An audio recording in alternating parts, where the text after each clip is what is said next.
आवश्यकताओं की पूर्ति। मनुष्य को कितनी ही वस्तुओं की आवश्यकता रहती है। उसका दैनिक कार्यक्रम आवश्यकताओं की पूर्ति के लिए होता है। भोजन वस्त्र ही मनुष्य की आवश्यकता नहीं है। इनकी पूर्ति तो बड़ी ही आसानी से और कुछ ही घंटे परिश्रम करने पर हो सकती है।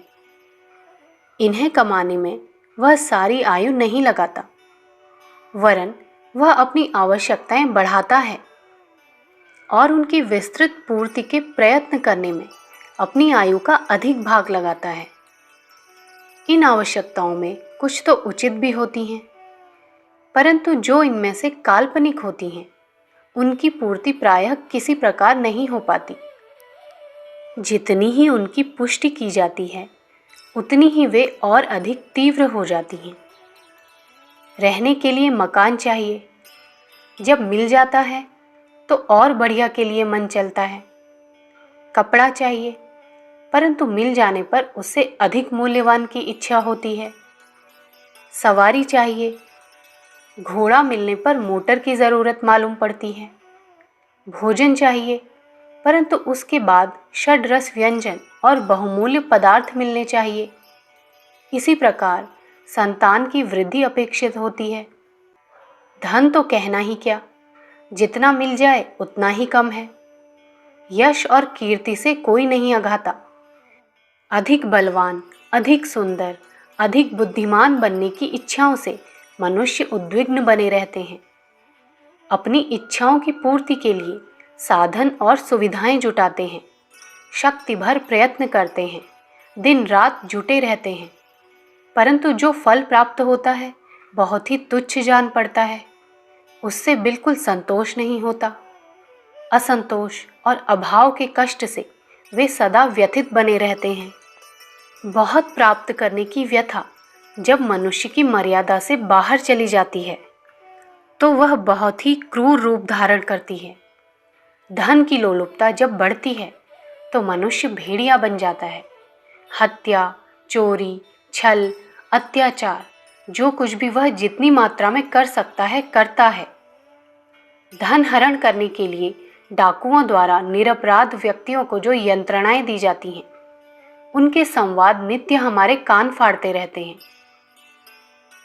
अपनी अमूल्य शक्ति व्यय करके एक एक पैसा बचाकर कोई व्यक्ति अपनी संतान की शिक्षा के लिए, बुढ़ापे की सहायता के लिए कुछ धन जोड़ता है, परंतु दूसरा मनुष्य उसे चुराकर छलपूर्वक या अत्याचार से हरण कर लेता है।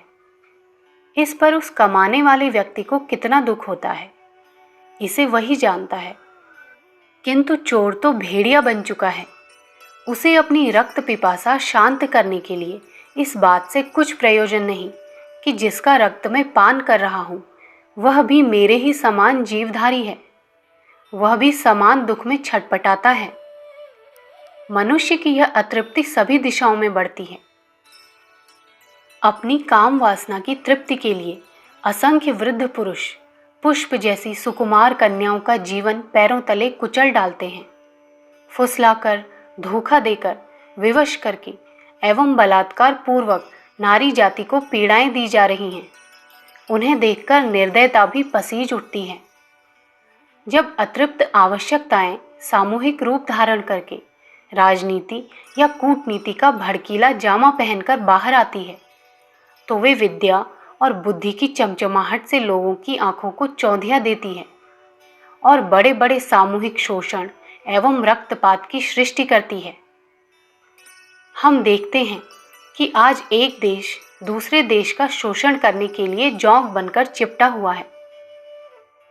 महायुद्ध का राक्षस असंख्य निरपराध व्यक्तियों के पावन शरीरों को काटे डाल रहा है और रक्त की नदियां बहा रहा है। सामूहिक रूप से या अलग अलग व्यक्तियों द्वारा निजी तौर पर, चाहे किसी तरह सही, एक ही कार्य को दोहराया जाता है। हम देखते हैं कि लोग अपनी सगी कन्याओं को पैसे के बदले बेचकर उन्हें जीवन भर तिल तिल करके जलने के लिए असहाय छोड़ देते हैं। भाई का भाग मुझे मिल जाए, इसलिए सगे भाई की हिंसात्मक या अहिंसात्मक हत्याएं होती हुई चारों ओर दिखाई देती हैं। मनुष्य का निजी, पारिवारिक, सामाजिक और राष्ट्रीय जीवन अतृप्ति के कारण उद्विग्न हो रहा है। आवश्यकताएं पूरी ही नहीं होती। असंतोष के धुएं से यह विश्व विपिन काला हो रहा है। अशांति की अग्नि से संसार की शांति जली जा रही है। सोचना चाहिए कि इस आध सेर अन्न से तृप्त हो जाने वाले और 10 गज कपड़े से ढक जाने वाले मनुष्य पर आखिर क्या विपत्ति टूट पड़ी, जिसके निवारण के लिए इतनी प्रचुर आवश्यकता उमड़ पड़ी। विवेक पूर्वक देखने पर किसी डाकू आदि की वैयक्तिक जांच करने पर मालूम होता है कि उसे भोजन वस्त्र का अभाव नहीं है। ये कहना गलत है कि भूखा चोरी करता है। देखा जाता है कि भूखा मजदूरी करता है या उधार लेता है। चोरी करता है भरे पेट वाला, साहसी, अहंकारी और नास्तिक। भरे पेट वाले को चोरी करने की जरूरत क्यों हुई? इसका कारण उसकी मानसिक स्थिति है। उन्नति के लिए प्रयत्न करना मनुष्य का कर्तव्य है, परंतु यह स्वाभाविक आकांक्षा जब मर्यादा से बाहर चली जाती है तो उसकी अवास्तविक, काल्पनिक आवश्यकताएं उभर पड़ती हैं। 10 फुट लंबे चौड़े थाल में रखा हुआ थोड़ा सा भोजन बहुत ही कम मालूम पड़ता है। बहुत बड़े पात्र में भिक्षा की एक चुटकी पड़े तो उसे भला संतोष कैसे हो? अपनी इच्छाओं का पात्र जितना बड़ा होता है, उसी के अनुसार पात्र की वस्तुएं थोड़ी प्रतीत होती हैं और उतनी की प्राप्ति से संतोष नहीं होता। विचित्रता यह होती है कि प्राप्ति के साथ पात्र का आकार बढ़ता ही जाता है। फूंक भरने पर गुब्बारा तब तक बराबर फूलता ही जाएगा जब तक कि वह फूट न जाए।